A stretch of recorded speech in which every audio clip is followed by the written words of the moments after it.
ও পাম্পালা ভাই, পাম্পালা ভাই, কথা শোনেন। এদিক চান, এদিক চান, আমার দিক চান। বলছি কি, আপনার ওই তেলের পাম্পের সামনে ডোনাল্ড ট্রাম্প আর নেতানিয়াহু এই দুজনের ছবি টানাই রাখবেন। আমরা যখন এই পাম্পে তেল নিতে আসবো তখন ওই খবিশ দুইটার ছবির উপরে থুতু ফেলমু, কপ ফেলমু। কারণ এরকম একটা পরিস্থিতি তৈরি করার জন্য এই দুই নেতাই দায়ী। কেন ইরানের সাথে খালি খালি যুদ্ধ লাগতে গেলাম আর সারা বিশ্ব এরকম একটা টালমাটাল পরিস্থিতি হয়ে গেল। কি একটা পরিস্থিতি তো, কতক্ষণ দাঁড়াই থাকবো পাম্পে? ঘড়ির কাটা তো চলতেই আছে, সময় নাই তো। অফিসে যাইতে হবে, ডিউটিতে যাইতে হবে, কত কাজ। এখন এই ঘন্টার পর ঘন্টা যদি পাম্পে খরচ করে দিই তাহলে দেশটা এমনি অচল হয়ে যাবে, এমনিতেই স্লো হয়ে যাবে। চিন্তা করছেন ঝামেলাটা কোথায়? এই তো তেল পাইলে তেল বিক্রি করবে, এটা তো তেলের ব্যবসা। এখানে মারামারি গন্ডগোল করে তো কোনো লাভ নাই। কিন্তু ঝামেলা তো সেই যে গোড়ায় হরমুজ প্রণালীতে। বুঝতে পারছেন ঝামেলাটা কোথায়? ঠিক আছে, আল্লাহর কাছে পানাহা চান, দোয়া করেন দুধের তুল্লা, জানি এই সংকট দিয়ে যেন পরিত্রাণ পাই। নাহলে কিন্তু সামনে আরো বড় ধরনের ঝামেলা আছে, যেটা আপনার আমি কল্পনাও করতে পারতেছি না। আল্লাহ তাআলার কাছে ফরিয়াদ জানান, জানি অতি দ্রুত এই যুদ্ধ জানি বন্ধ হয়ে যায়।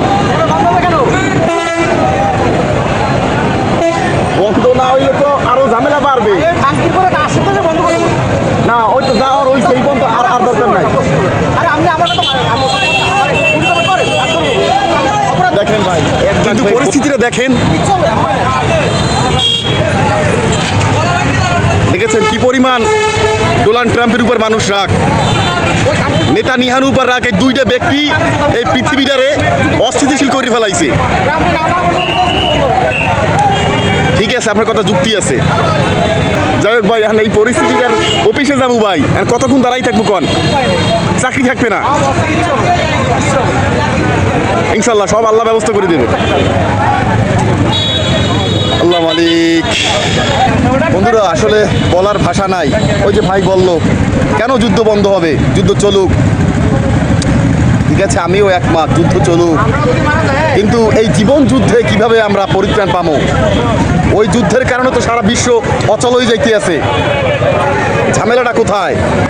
যাই হোক বন্ধুরা, আপনারা আমার থেকে আরও ভালো বোঝেন, আরও বেশি জানেন এবং বোঝেন, জ্ঞান রাখেন। মাশাআল্লাহ। যাই হোক, যে যার জায়গা থেকে নিজেকে ভালো রাখার চেষ্টা করবেন। ভালো রাখার মালিক হচ্ছে আল্লাহ। আমরা চাই সুষ্ঠু একটা সমাধান। কীভাবে এই সমাধানটা হবে হয়তো আপনারা আমি জানি না, এটা মহান আল্লাহ তাআলাই ভালো জানে। মহান আল্লাহ তাআলাই হচ্ছে উত্তম পরিকল্পনাকারী। ঠিক আছে বন্ধুরা, যাই, আল্লাহ হাফেজ। তেল লই আগে, পেট বাঁচাই লই, তাহলে তো না খাই খাওয়া লাগবে, তার এক জ্বালা।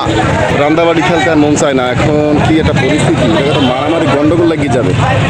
এখানে আসলে প্রশাসন দেওয়া উচিত, প্রশাসনিক ব্যবস্থা নেওয়া উচিত। কারণ এই উত্তেজনার ভিতরে কার মাথা কোন সময় গরম হয়ে যায়, কোন সময় গন্ডগোল মারামারি লাগিয়ে যায়, আসলে বলা যায় না। কারণ মাথা তো সবাইরই গরম। এই ধরনের আসলে একটা ব্যাপার তো আসলে কেউ সহ্য করার মতো নয়।